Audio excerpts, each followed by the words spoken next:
Tenemos a un mundo necesitado. Jesucristo vive. Él es real, Él puede cambiar tu vida y tú puedes tener una religión sin ser cristiano. Tú puedes tener una religión y condenarte e irte al infierno.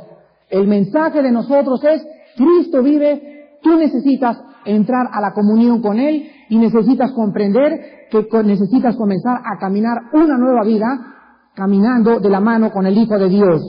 Vimos también que a través de Él fue el canal que Dios usó para que recibiéramos nosotros la gracia y el apostolado para obedecer a la fe. Vimos también que hemos sido llamados no a ser ya de las discotecas ni del mundo. Hemos sido llamados a pertenecer a Jesucristo. También hemos sido llamados a ser santos en toda nuestra manera de vivir, a ser honestos con nuestras esposas, honestos con nuestros hijos, honestos en nuestros impuestos, honestos en la forma como estaciono mi coche, honestos en la forma como camino en la calle, honesto en toda nuestra extensión de la palabra, íntegros, de acuerdo al Salmo 15. ¿Quién habitará en tu tabernáculo? El que es íntegro de corazón. Necesitamos ser íntegros para caminar con Dios. Y en último lugar vimos también el último domingo que Dios nos llamó a que tuviéramos paz. Y Él nos desea esta paz. Así acaba Pablo sus epístolas o las comienza. Gracia y paz a vosotros. Dios anhela que nosotros estemos llenos de su gracia y que todos los días, aparte de haber hecho la paz con Él por medio de la sangre y de su muerte, que tengamos una paz, una experiencia continua que llene nuestros pensamientos y llene nuestro corazón en un mundo de ansiedad, en un mundo de preocupaciones, en un mundo de necesidades. Que seamos gobernados por la paz y que sepamos que en cuanto no tengamos paz, es un árbitro tocando el silbato en el corazón, diciéndonos hay un problema en tu vida. Y este problema siempre es el pecado. O sea, el pecado es un ladrón y él es el único que nos puede robar la paz. Vamos ahora a ver los versículos 8 y 9 en adelante, y dice la Biblia: primeramente doy gracias a mi Dios mediante Jesucristo con respecto a todos vosotros, de que vuestra fe se divulga o se propaga o se manifiesta por todo el mundo.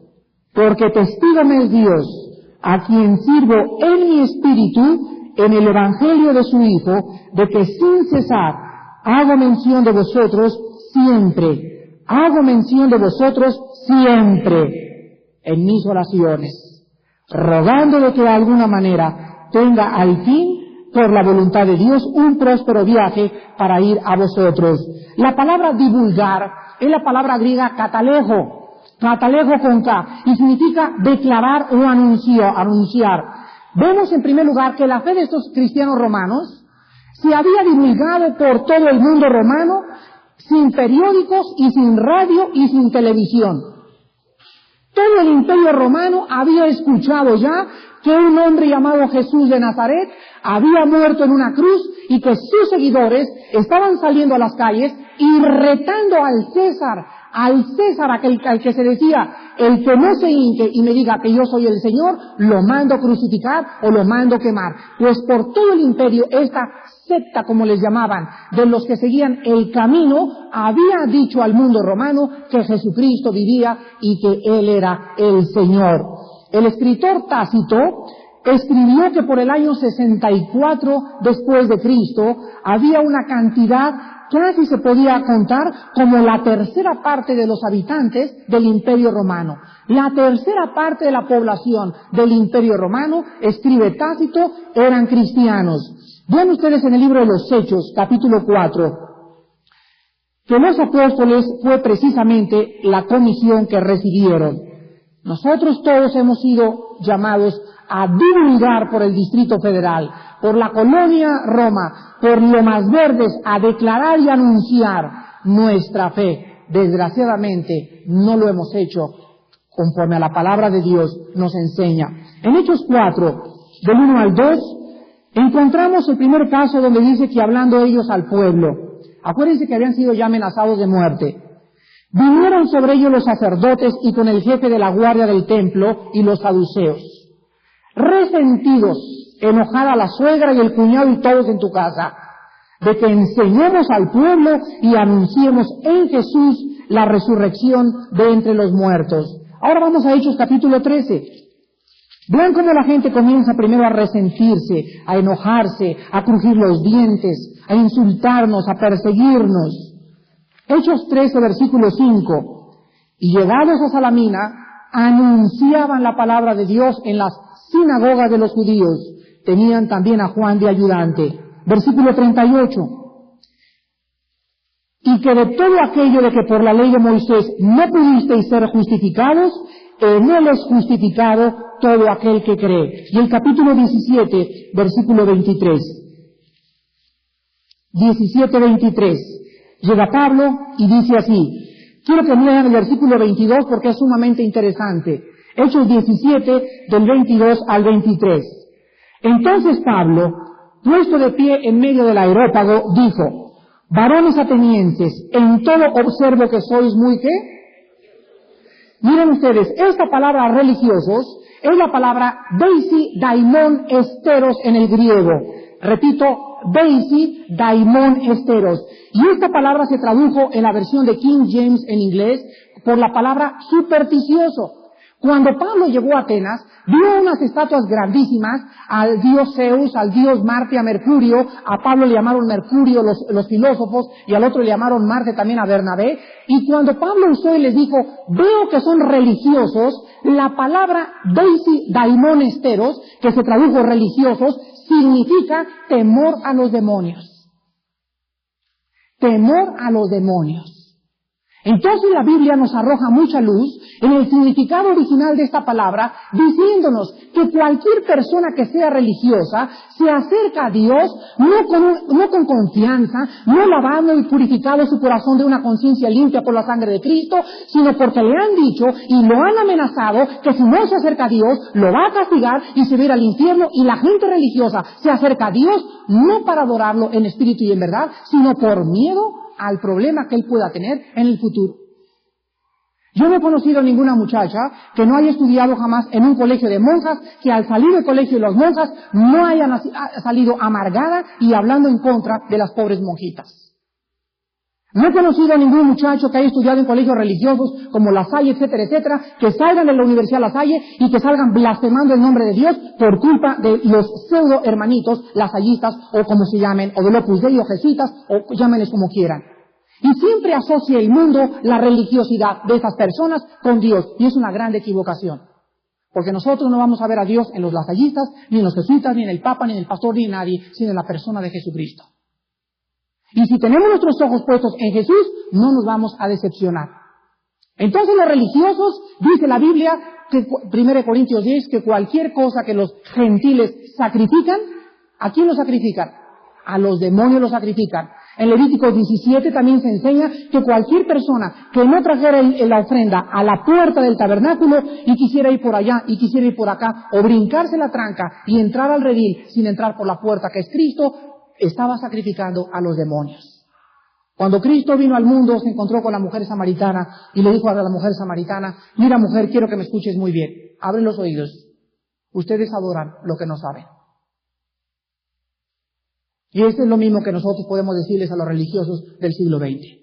Te han enseñado a adorar a alguien que no sabe ni quién es, no sabe ni qué es la misa, no sabe ni por qué te hincas, no sabe ni por qué te paras, entras y sales, durante toda la semana te olvidas de Dios, el domingo te acuerdas de Dios. Adoramos lo que no sabíamos, pero dice la Biblia, mas nosotros adoramos lo que sabemos, porque la salvación viene de los judíos. Mi Padre es espíritu y los que le adoran, es necesario que le adoren, no trayendo ofrendas, no trayendo una ola de mole, no yéndose de rodillas ni sangrándose las rodillas, ni haciendo mandas, ni haciendo peregrinaciones. Mi Padre es espíritu y los que quieran acercarse a mi Padre tienen que acercarse no con mandas, ni ritos, ni liturgias, ni sacramentos, tienen que acercarse en espíritu y en verdad.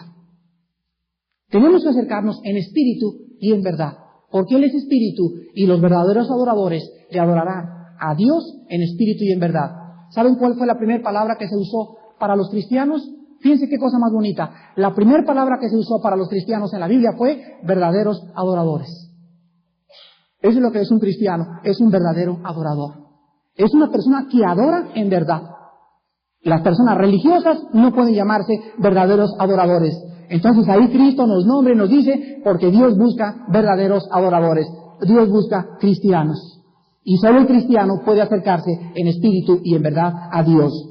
Entonces aquí, a continuar en el versículo 23, Pablo les dice, porque pasando y mirando vuestros santuarios, hallé también un altar en el cual estaba esta inscripción: al Dios no conocido, al que vosotros adoráis, pues, ¿qué dice? Lo mismo que Cristo le dijo a la mujer samaritana. Ustedes están adorando estatuas, están adorando santos, están adorando vírgenes, no tienen oídos, no hablan, no se caminan, no tienen nada absolutamente, adoran lo que no saben. A esas personas que ustedes adoran sin conocerle, es a quien yo les anuncio. Esta es la misión cristiana en el mundo del siglo XX. Tenemos que introducirnos en un mundo pagano. No se diferencia absolutamente en nada el Imperio Romano con el Distrito Federal, con Pachuca o con el Bajío, o con Salamanca, con Irapuato, etcétera, etcétera. No hay absolutamente ninguna diferencia, porque las estatuas de Zeus y de Neptuno y de la diosa Éfeso y los ídolos que adoraban ellos son los ídolos que seguimos adorando nosotros en el siglo XX, aquellos que no han conocido la verdadera adoración. Este es nuestro mensaje, y cuando nosotros vamos con ese mensaje y divulgamos nuestra fe, ¿quiénes creen ustedes que nos van a comenzar a perseguir? Nuestros propios familiares, porque estás tocándoles algo durante lo cual ellos han vivido durante toda su vida. Entonces no esperes y vengas, ay, hermano Armando, ¿qué hago? Mi mamá no me quiere. Oye, ¿qué te quiere? Todos tenemos que ser perseguidos. Es que mi papá está muy enojado porque voy al servicio. ¿Qué creías que te dice mi hijita? Te felicito. Ayer estaba platicando con una muchacha que me dijo, Armando, he sido alcohólica por 7 años. Y me convertí hace 3 meses. Y dejé totalmente de tomar. ¿Y qué crees que me dijo mi papá? No exageres, mijita. Échate una copita de vez en cuando. ¿Es posible? Sí, es posible. Porque es increíble, ¿verdad? Que podamos nosotros. Hay padres que les han dicho, hijas, prefiero que Pelardo sea. El papá prefiere que vaya a la discoteca, que tome, que ande con los amigos, pero nunca, jamás que cambie la religión de los Richelieu. El orgullo dentro del hombre, aunque el hombre no sabe, y aunque la hija se voltea y le dice, papá, ¿y tú tienes tu religión? Pero no vas a esa religión. Y entonces es cuando tenemos la oportunidad de hablar con ellos y decirles, papá, quiero que entiendas que siempre hemos adorado en esta casa lo que no sabemos, pero tengan prudencia y sabiduría, mis hermanos, para acercarse con los papás y con los suegros. También una muchacha hace 4 días llegó y me dice el hermano, es que llegó con la Biblia y le hizo el papá así, ¡pum!, en la cabeza por detrás cuando estaba cenando, y le dijo que era un pecador borracho que se iba al infierno. Imagínate, nada más llegas así con tu papá, jamás tu papá te vuelve a escuchar. Necesitamos sabiduría para poder acercarnos. Pero regresamos a Romanos, y estos romanos habían divulgado su fe por todo el mundo. A continuación dice Pablo, en el versículo 9, testigo me es Dios a quien sirvo en mi espíritu, con respecto a todos vosotros, en el evangelio de su Hijo, de que sin cesar hago mención de vosotros siempre en mis oraciones. Quiero que noten ustedes, vamos a 2 Corintios 1:23, que constantemente Pablo pone de testigo a Dios enfrente de sus lectores. Pablo constantemente está llamando a Dios de testigo, que no está diciendo mentiras. 2 Corintios 1:23. Mas yo invoco a Dios por testigo sobre mi alma, que por ser indulgente con vosotros no he pasado todavía a Corintio. Filipenses 1:8. Constantemente Pablo está llamando a Dios de testigo. Vamos a ver por qué. Filipenses 1:8. Porque Dios, otra vez, me es testigo de cómo les amo a todos vosotros con el entrañable amor de Jesucristo. Y ahora 1 Tesalonicenses, que está ahí a la vuelta, capítulo 2. 1 Tesalonicenses 2, versículo 5 y versículo 10. Porque nunca usamos de palabras lisonjeras, como sabéis, ni encubrimos avaricia. Escuchen, otra vez. Dios es testigo. Versículo 10. Vosotros sois testigos y Dios también, otra vez, de cuán santa, justa e irreprensiblemente nos comportamos con ustedes, los creyentes. Quiero hacerles una pregunta. ¿Saben ustedes por qué Pablo tenía constantemente la necesidad Es como aquí en México, ¿verdad? ¿Me lo juras, me lo juras? Sí, te lo juro por mi mamacita. Te lo juro, me lo prometes, sí, te lo juro por Dios. Y siempre te lo juro por mi mamacita. Como si la sola palabra no bastara para decir, fíjate que vi a fulano y a tal por ayer. ¿Me lo juras? Y tiene que venir el juramento. ¿Por qué Pablo constantemente no estaba jurando? Pero ¿por qué Pablo ponía a Dios de testigo? Porque Pablo sabía que en la naturaleza humana existen siempre motivos equivocados para que las personas duden de los líderes espirituales si los motivos por los cuales predican, si los motivos por los cuales hacen lo que hacen son realmente sinceros o son con dobles motivos. ¿No es verdad? ¿Cuántas veces nos han dicho a nosotros, es que los desayunos de Villanueva son para hacer negocio? Creo que todos han leído que dice Asociación Civil No Lucrativa. Tenemos un contador y tenemos libros abiertos. Y cualquier persona que piense que Villanueva está haciendo negocio, lo único que tiene que hacer es solicitar una auditoría para que el gobierno compruebe que cada peso que entra en el desayuno nunca va a parar a ninguna bolsa de los miembros de Villanueva, sino que el dinero que está entrando a través de los desayunos es canalizado y usado para los objetivos que tiene en la declaración oficial y en sus estatutos Villanueva para México. El día que el gobierno encuentre que Armando Aldrich se llevó 50,000 pesos del desayuno, o que Pablo Moreno se llevó también otra parte por ahí, en ese momento vamos a parar todos a la cárcel. Por eso se llama Asociación Civil No Lucrativa. No es para hacer negocio, no es para enriquecernos, es para que el dinero que entre sea usado para los objetivos. ¿Y cuáles son los objetivos de Villanueva? La propagación y la divulgación del Evangelio. Entonces pagamos folletos, pagamos esto, pagamos aquello, pero todo va a ser usado para los fondos que nosotros hemos anhelado ser destinados. Pero la gente así es, y la gente siempre dirá, están haciendo negocio, etcétera, etcétera. Vean 1 Corintios capítulo 9. Pues Pablo no se les escapó tampoco. Y al pobre Pablo, a nosotros nos ha ido mejor que a Pablo. En 1 Corintios 9, vemos cómo Pablo, al comenzar esa carta, este capítulo principalmente, comienza diciéndoles, no soy apóstol. O sea, ¿por qué les hace esta pregunta? Porque dudaban que ni siquiera era apóstol.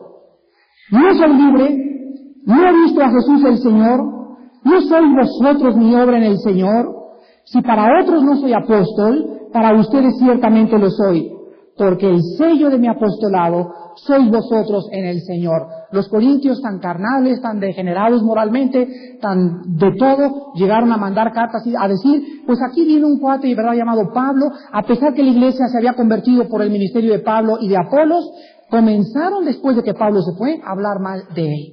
Y les dijo Pablo y les manda la carta y les dice, ¿saben qué? Si no fui apóstol para los demás iglesias que no saben realmente si fui apóstol, creo que entre ustedes hay personas que se convirtieron y que están dando fruto. Pues esas personas son el sello de que el Espíritu Santo las usó para venir a Cristo. Ellas son el sello de mi apostolado. Y entonces Pablo comienza a contestar, vean qué mansedumbre y qué humildad para contestar los ataques que le había lanzado la iglesia que él había formado. Dice el versículo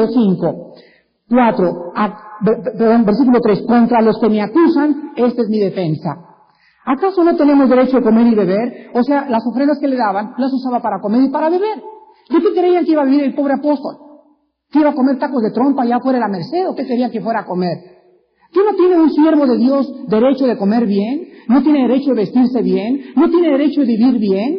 Versículo 5, ¿no tenemos derecho con nosotros de traer una hermana por mujer, como también los otros apóstoles y los hermanos del Señor? Y Cefas, San Peter, la cabeza de la iglesia, estaba casado. Subráyalo y muéstraselo a un hermano religioso. El fundador de los que esta religión dice que fue realmente el fundador de Roma, estaba casado. Y Pablo lo dice, no tenemos derecho de traer esposa. La Biblia por todos lados motiva a los siervos del Señor que sirven a Dios mejor casados que solteros y andar arrastrando por ahí la cobija, porque más vale casarse que quemarse. Y continúa Pablo diciendo, versículo 6, o solo yo y Bernabé mar. O sea, aquí llegó el momento en que Pablo, acuérdense, cuando comenzó su ministerio, llegó a la iglesia y pues no iba a llegar Pablo y decirles, ¿verdad?, pues me tienen que sostener, porque los motivos iban a hacer inmediatamente, pues aquí viene un vividor.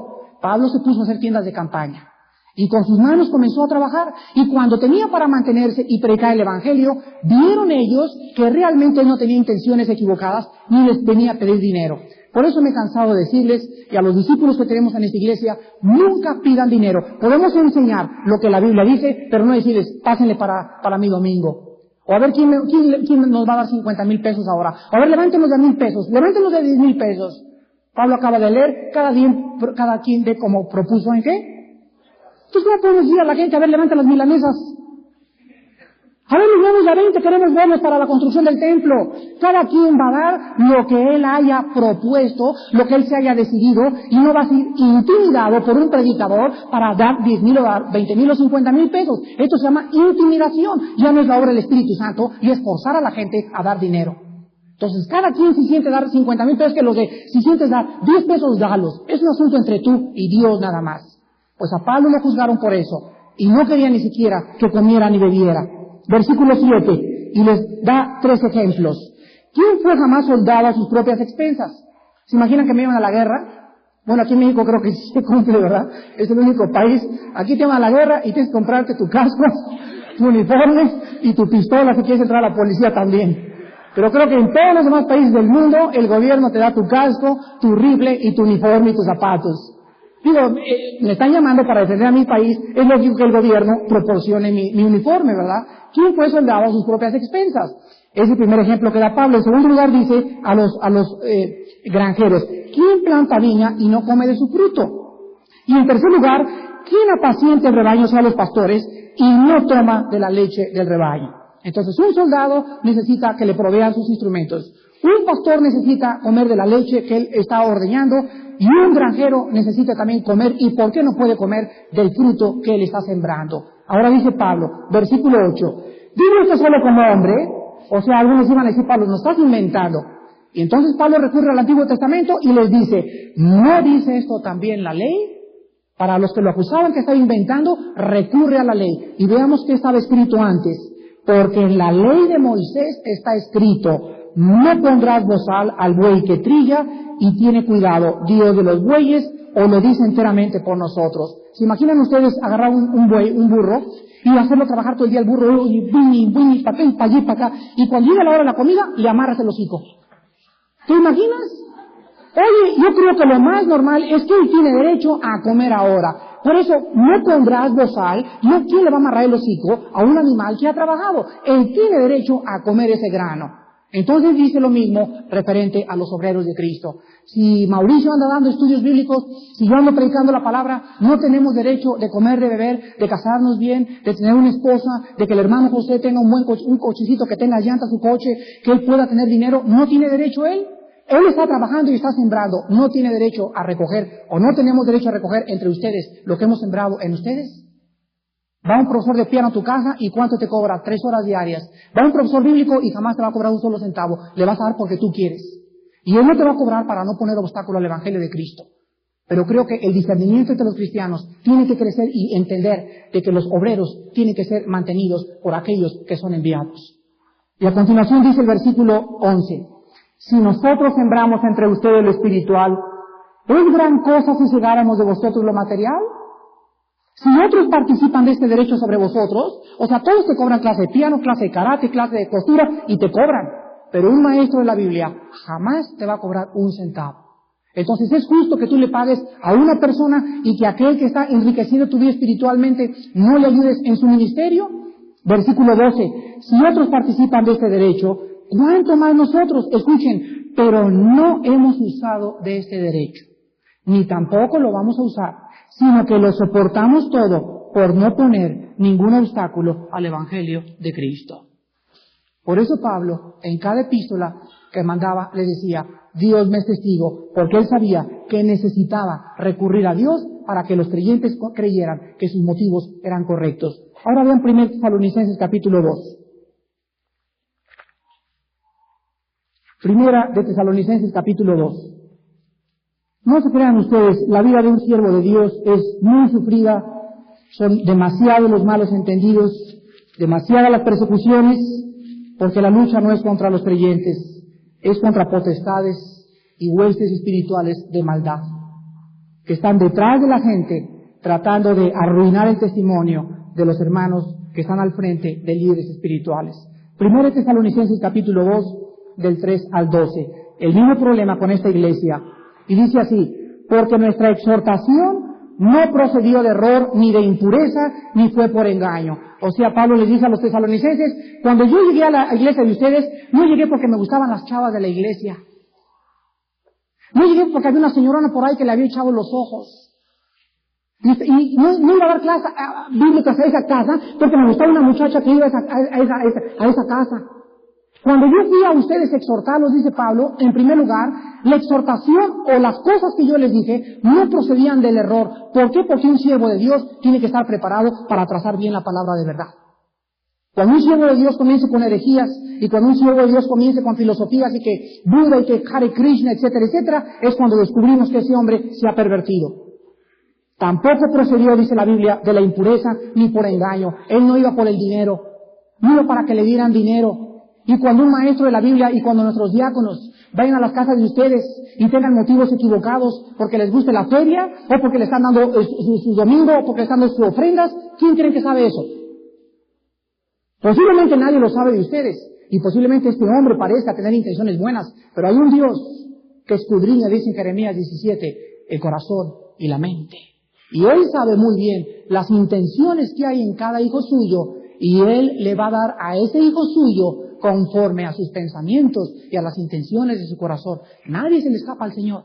Por eso delante de Dios tenemos que tener las manos limpias, una conciencia purificada, andando con sencillez de corazón delante de Dios y delante de los hombres, porque hay un Dios ante cuyos ojos están todos nuestros caminos. Y a continuación Pablo dice en el versículo 3 o 4, sino que según fuimos aprobados por Dios, para que se nos confiase el Evangelio, así hablamos. En otras palabras, antes de que sigamos sosteniendo a José Luis, o al hermano José, o a Mauricio, ellos, en primer lugar, dice la Biblia, van a tener que ser aprobados por Dios. ¿Y cómo creen ustedes que aprueba Dios a un siervo? Lo pasa por mujeres, lo pasa por dinero, y lo pasa por orgullo. Los tres enemigos de un líder. ¿Escucharon? Mujeres, dinero y orgullo. O sea, antes de que Mauricio sea llamado al ministerio, que se vaya de misionero, antes de que José Luis sea llamado de misionero, hermano José, o Gustavo Sámano, etcétera, etcétera, el diablo se va a encargar de que esos hermanos se sientan la mamá de Chita antes. Que ya lo hicieron y que el público los levanta acá, y en ese momento cuando ellos digan, sí, aquí está su capucho de papuchos, gracias mi amado público, en ese momento es cuando han dado su primer paso para la caída, y caen tan hondo, que pasan muchos años antes de que ellos se recuperen para seguir en el ministerio. Va a pasar lo mismo con mujeres. A cada hombre que Dios llama, Dios permite que el diablo le ponga un ejército, ¿verdad?, de rorras y de gansitos marinela.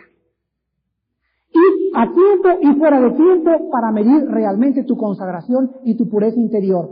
Y la virtud más grande de un hombre de Dios es la pureza. Porque un hombre de Dios está tratando con jovencitas, está tratando con señoras solas, está tratando con viudos que necesitan consolación, está tratando con mujeres que lo admiran y quisieran estar casados con él porque su esposo es un papanatas y porque lo quieren comparar siempre con el esposo. Y siempre hay el problema de que un pastor o un predicador tenga ese problema con las mujeres. Siempre habrá. Y si ese hombre no es maduro, ese hombre va a ser arrastrado así por una sola mujer. Les recuerdo lo siguiente.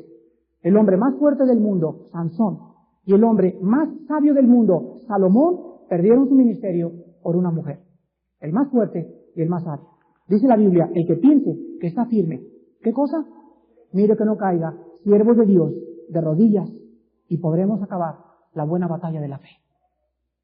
Y a continuación dice el versículo 4 también, no para agradar a los hombres, sino a Dios que prueba nuestros corazones. ¿Se dan cuenta? Antes de que Pablo ser usado, Dios lo había probado. Había probado su camino, lo había probado con mujer, lo había probado con dinero, y vio que era un hombre sincero que amaba a Dios. Entonces, cuando viene el sello de Dios, ¡pum!, te aprueba Dios y te lanza y bendice tu ministerio, bendice tu casa, provee tus medios, y siempre Dios estará a nuestro lado. Porque hemos sido aprobados por Dios, y como aprobados por Dios, así hablamos delante de ustedes en esta mañana. Dice el versículo 5, nunca usamos palabras lisonjeras, como sabéis, ni encubrimos avaricia. ¿Sabéis? Si te compro tu 85 para el año que entra. O mira, fíjate, voy a hacer un viaje a Nueva York, Armando, ¿no te quisiera ir con tu esposa a Nueva York? ¿Y no te gustaría $1,000 para gastar en las tiendas de Nueva York? Bueno, pues sí, realmente sí me gustaría, ¿verdad? Pues ¿sabes qué? Te pido un favor. Y estos ataques van a venir a los siervos de Dios. Y entonces el siervo de Dios se prostituye. Se vende por 20 o 30 monedas de plata. Por un plato de lentejas. Esaú vendió su primogenitura. Dice Pablo, nunca usamos palabras lisonjeras. En otra palabra, no fuimos barberos. Y es lo que menos somos, o lo que menos deberíamos de ser. Porque en cuanto el siervo de Dios ve que las familias están tratando de, por el dinero que da, ya tienen que hacer las barbas, o no hablarles directamente, o al más ricachón de la congregación, y decirle en su cara, no te es lícito vivir en adulterio, y a mi iglesia no regresas aunque tú hayas comprado este templo, si tú no dejas a esa mujer, entonces ese siervo se prostituyó. Ay del siervo que comience con sus palabras lisonjeras a la gente. Y el siervo que es lisonjero, nadie lo va a perseguir. Pero el siervo que habla la verdad, lo van a perseguir. ¿Y quiénes creen que lo van a perseguir? Los mismos hermanos. Y por las iglesias no corre el rumor, ¿verdad? Ese hermano ni lo inviten, porque nos habla muy feo. Y dice Pablo, versículo 6, ni buscamos tampoco gloria de los hombres. Entiéndanlo. No podemos, dice Gálatas 1:10, agradar a los hombres, agradar a Dios. Siervos de Dios, escúchenme. Y diáconos. Y padres de familia, entiéndanlo. Va a ser muy difícil agradar a la familia y agradar a Dios. Va a ser muy difícil. Decídete a quién vas a agradar. Pero no podemos, por ningún lado, estar tratando de buscar el favor o caerle bien a la gente, porque nos constituimos enemigos de Dios. Pero en cambio, si nosotros nos vamos con Dios hasta el final y llegamos a esa cruz y permitimos que nos crucifiquen juntamente con Él, Dios nos va a glorificar. Oh Padre, en Juan 17, la hora ha llegado. Glorifica tu nombre para que tu nombre sea glorificado. He acabado la obra que me diste y he glorificado tu nombre en la tierra. Este fue el propósito de Jesús en la tierra. Glorificar con sus obras, con su humildad, con su mansedumbre, y a los enemigos que lo correteaban, que la gente dijera, Él realmente es hijo verdadero del Dios del cielo.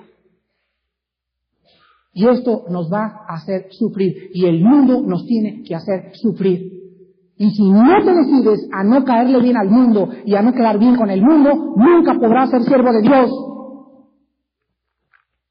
Decid pues en vuestro corazón, ¿quién es Dios? Si Dios es Dios, sírvanlo. Y si no, regrésate a tus ídolos. No vengas con Dios con wishy-washy, con intenciones, con motivos equivocados en tu corazón de dinero y de casa mejor y de lujos, porque no puedes servir a Dios. Mejor vete con los mormones, vete con los religiosos, vete con los gurús, vete allá con el Maharaj Chicachi Pucu Chicachi que está allá en Oregón, que lo acaban de agarrar por falta del Cristo con 10 Mercedes-Benz. Vete con él y te pone una cama de agua con cosas de cera. Pero seguir a Cristo implica cargar una cruz. Y tenemos que entenderlo. ¿Cuál es el precio de seguirlo? Y Pablo acaba diciendo en el versículo 8, tan grande es nuestro afecto por vosotros, que hubiéramos querido entregarles no solo el Evangelio de Dios, sino también nuestras propias vidas, porque habéis llegado a sernos muy queridos. Versículo 9, porque os acordáis, hermanos, de nuestro trabajo y fatiga, como trabajando de noche y de día, para no ser ¿qué cosa? Gravosos a ninguno de ustedes, les predicábamos el Evangelio de Dios. Vosotros sois testigos, y Dios también, escuchen esto, de cuán santa, justa e irreprensiblemente nos comportamos con vosotros los creyentes. Ahí es cuando entonces el mundo puede decir, ese es un siervo de Dios. Su corazón es limpio, su mirada es limpia con las mujeres, con las señoras, con las señoritas, sus manos están limpias, nadie puede levantarse y decirle, tú me transaste, o tú me hiciste aquello, o te fuiste con mi hermana, o te fuiste con mi cuñada, o esto o aquello, porque entonces el mundo mismo sabrá que ese hombre es un farsante y no un siervo del Dios Altísimo. Qué importante es que mantengamos la buena conciencia delante de la gente, para que la gente sepa cuán irreprensible, santa y piadosa y justamente tenemos que comportarnos delante de ustedes. Regresamos a Romanos y vemos entonces que Pablo acaba diciéndoles en su acción de gracias. No solamente otra vez llamando de testigo a Dios, sino que les dice algo muy importante en el versículo 9. Testigo me es Dios, a quien sirvo en mi espíritu en el evangelio de su Hijo. Vimos que a Dios se le sirve en el espíritu, ¿verdad? Nada más. Y fíjense ustedes en esto, de que sin cesar, y aquí no está como muchos de nosotros, y yo me confieso que yo he caído en este pecado. Hay hermanos que se han acercado y me han dicho, hermano, tengo un problema, y le digo, sí hermana, voy a orar por usted, y no oro por ella. Le estoy diciendo mentiras. ¿No es cierto? Y llega un hermano y me dice, oye hermano, ¿cómo has estado? Y le digo, sí, siempre, oren por mí. Yo le contesto, sí, siempre oramos por ti. Y de repente el Espíritu Santo me dice, no es cierto. A ver, revisa tu lista de oración si la tienes. Y aquí Pablo está delante del Espíritu Santo y está diciendo, quiero que ustedes sepan, y Dios me es testigo, de que nunca me olvido de ustedes en mis oraciones. Esto impactó anoche que estaba yo meditando en este pasaje, impactó mi vida de tal manera que yo comprendí anoche más que ninguna otra noche jamás, cuando yo le decía, Padre, es que es increíble que este apóstol ore por los tesalonicenses, por Éfeso, por Tesalónica, por Filipos, por los corintios, y que constantemente él esté trayendo a esta iglesia delante de tu trono. Yo me di cuenta que es importante, más que nunca en la época que vivimos, que cada creyente en esta iglesia oremos unos por otros, y que en esta tarde, antes de despedirnos, prometamos a Dios que vamos a orar unos por otros. Miren hermanos, si nosotros cuando oramos en las mañanas, no tienen ustedes, Padre, te pedimos por Armando, por su esposa y por sus hijos, por Billy Graham, por los misioneros, por los predicadores y por todos los pastores de la República Mexicana, entonces, ¿qué cristianismo estamos viviendo? ¿Creemos realmente que Dios usa la oración para bendecirnos? Yo quiero prometerle a Dios en esta mañana, cuando acabe mi mensaje, que yo voy a orar por ustedes hasta la segunda venida del Señor.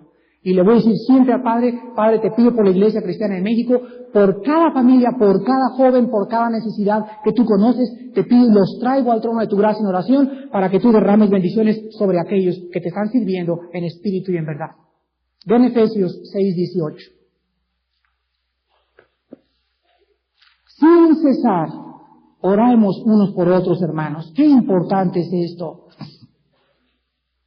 Por eso Pablo cada domingo está aquí recordándonos, porque tenemos la firme convicción, los líderes de esta iglesia, tenemos la firme convicción de que esta iglesia no puede ser bendecida, ni engrandecida, ni glorificar el nombre de Jesús, si la oración no es nuestra prioridad. ¿Escucharon bien?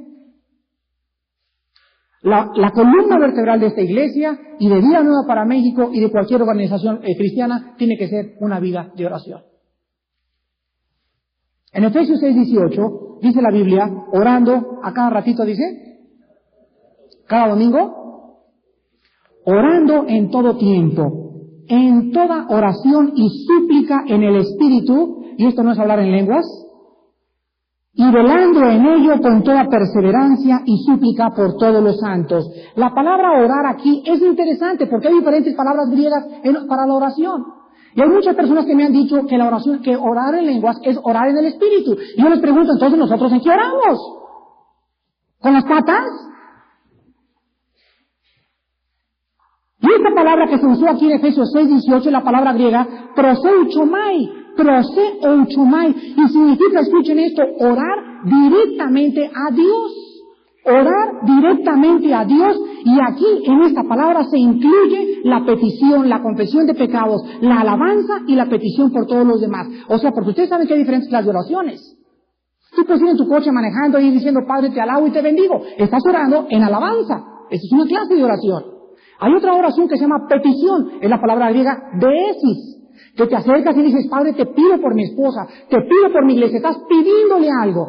Pero aquí en esta palabra proseuchomai involucra petición, alabanza, acción de gracias y todo lo que incluye la oración. Y les voy a decir lo que significa esto. Esta carta a los Efesios fue escrita a un grupo de cristianos maduros. Es la iglesia más madura del todo el Nuevo Testamento, Éfeso. Y es la carta más profunda del Nuevo Testamento en cuanto a doctrina. Es profundísimo el libro de los Efesios. Acabando Romanos, vamos a seguir con Efesios. Pero escuchen esto, Dios nos dice lo siguiente. En las mañanas, cuando yo me levanto y comienzo a orar, tengo que comenzar, la oración se forma en primer lugar, número 1, de alabanza. Y Cristo le dijo, enséñanos a orar, y les contestó Jesús, Padre Santo que estás en los cielos. Toda oración comienza dirigiéndonos al Padre que está ¿en dónde? En los cielos.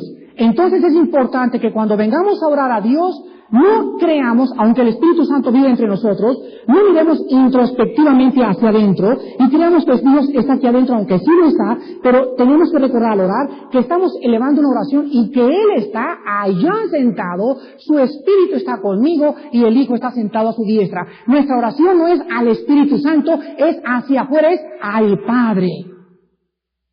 Número 1. Número 2. Nunca oren diciendo Señor Jesús.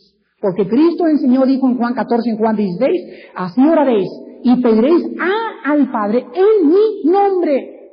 Es Padre Santo y no muchos cristianos dicen Señor Jesús, Señor Jesús, Señor Jesús. ¿Por qué no debemos de pedir Señor Jesús? Y dicen ellos, es que Él también es Dios. Muy bien, aunque Él es Dios, es la segunda persona de la Trinidad. Y Él nos dijo, vosotros me amáis si guardáis mis mandamientos. Entonces debemos obedecer y seguir la línea bíblica de la oración. Siempre es al Padre. En el nombre de Jesús. Pero no cristianos que oran, Señor Jesús, danos esto, Señor Jesús, aquello. Es al Padre. ¿O qué no nos enseñó eso Cristo? Muy bien, entonces entramos y comenzamos a dirigirnos al Padre en la mañana. Inclino mi rostro sobre mi cojín. Padre Santo que estás en el cielo, santificado sea tu nombre. Antes de cualquier cosa, vengo a postrarme a ti y decirte, Padre, eres santo. Eres Dios, eres eterno, eres todopoderoso y comienzo a recordar en mi espíritu y en mi alma y a mojar mi mente de quién estoy yo hablando y enfrente de quién estoy yo hincado. Hay personas que llegan y se hincan y se paran y se van. Ni siquiera se dieron cuenta que estaban enfrente del Rey del Universo. En segundo lugar, después de que la oración forma parte de la alabanza, viene en segundo lugar las peticiones por las demás personas. Padre, antes de pedir por ti, te pido por mi esposa, por mis hijos, etcétera, etcétera. En tercer lugar, viene la confesión de pecado. Ya que le alabaste, se fueron 5 minutos en alabanza. Padre, qué grande eres, qué lindo Cuernavaca, está precioso la carretera. Cada flor que veo, Señor, cada mariposa me habla de tu poder, de tu grandiosidad. Ahí se me van 5 minutos, hermanos. Se me van 5 minutos en pedir por mi familia, ¿no es verdad? Ahora se me van 5 minutos también en confesar mis pecados. Fácil, pero tranquilo. Padre, examina mis pensamientos. ¿Qué hay en mi vida? ¿Hay algún motivo por el cual yo te estoy sirviendo equivocadamente? Padre, ¿hay algún motivo? Mira a esa muchacha, ayer me gustó, quítala de mi mente con tu sangre preciosa, quítala, Señor. Mantén mi corazón con mis hijos, con mi esposa, con mi hogar. Quita ese negocio chueco, quítame ese socio que me está asediando y presionando. Oh Dios, venimos a confesar y a ponernos delante de Él. Y en último lugar, la oración. Después de que le alabamos, después de que pedimos las peticiones por los demás y la confesión de pecado, comenzamos entonces a entender lo que significa darle gracias a Dios en todas las cosas. Yo me acerco y le digo, Padre, gracias en esta mañana por lo que no me vas a dar y por lo que me vas a dar. Por la salud y por la enfermedad y por todas las cosas que tenemos. Porque tú nos das y tú nos quitas, mi nombre siempre, mi corazón siempre glorificará tu nombre. La palabra prosuchumai aquí en el griego significa esta oración que les acabo de recordar ahorita. Ahora fíjense que se nos dice que esa clase de oración tiene que ser en todo tiempo. O sea que en la mañana tienes que alabar a Dios, bendecirlo, confesar tu pecado. Daniel oraba 3 veces. En la tarde haría lo mismo, porque la misma raíz hebrea, como dice en Daniel, que abría las ventanas y oraba 3 veces al día, viendo hacia Jerusalén, para que todos en Jerusalén vieran y dijeran, miren, ahí está orándole a Jehová, vamos a acusarlo con Nabucodonosor. Y lo hacía a propósito Daniel, para no esconderse a la hora de orar. Así también yo les digo a ustedes, cuando vayan a un restaurante, no les dé vergüenza dar gracias por los alimentos en frente de un mundo pagano que nos rodea. Hay cristianos que van a un restaurante y hay muchas personas a su alrededor porque les da vergüenza que les vean inclinar el rostro y que se agarren todos de la mano en la mesa y que el mundo alrededor vea y diga, a esas familias ya no existen. Eso glorifica a nuestro Padre que está en el cielo. Eso glorifica a Dios. Y eso es lo que Dios quiere que nosotros hagamos cuando estamos viviendo una vida de piedad. Hermanos, oremos unos por otros en todo tiempo y aprendamos a orar si queremos crecer en la gracia y el conocimiento de Jesús. Oremos. Señor, enséñanos a orar. Porque la oración es el medio de comunicación entre nosotros y tú. Y por medio de la oración nosotros estamos afectando nuestras vidas. Estamos afectando nuestro matrimonio. estamos afectando nuestras casas y nuestro trabajo. Es la oración lo que afecta todo lo que nos rodea. Y sabemos que tú eres un Dios que te mueves a través de la oración. ¿Cuántas cosas estamos careciendo en este día porque no pedimos? El apóstol Santiago escribió, no tenéis simple y sencillamente porque no pedís. Y cuando pedís y cuando oran, no han aprendido a orar. Piden mal y siempre piden egoístamente. Nunca han comprendido que la oración comienza, Padre Santo, que estás en el cielo. Oremos todos. Santificado sea tu nombre. Vénganos a tu reino. Hágase, Señor, tu voluntad, así en el cielo como en la tierra. El pan nuestro de cada día, dánoslo hoy. Y perdona nuestras deudas, así como nosotros perdonamos a nuestros deudores, y no nos dejes caer en la tentación, porque tuyo es el poder y la gloria y el reino por todos los siglos. Amén.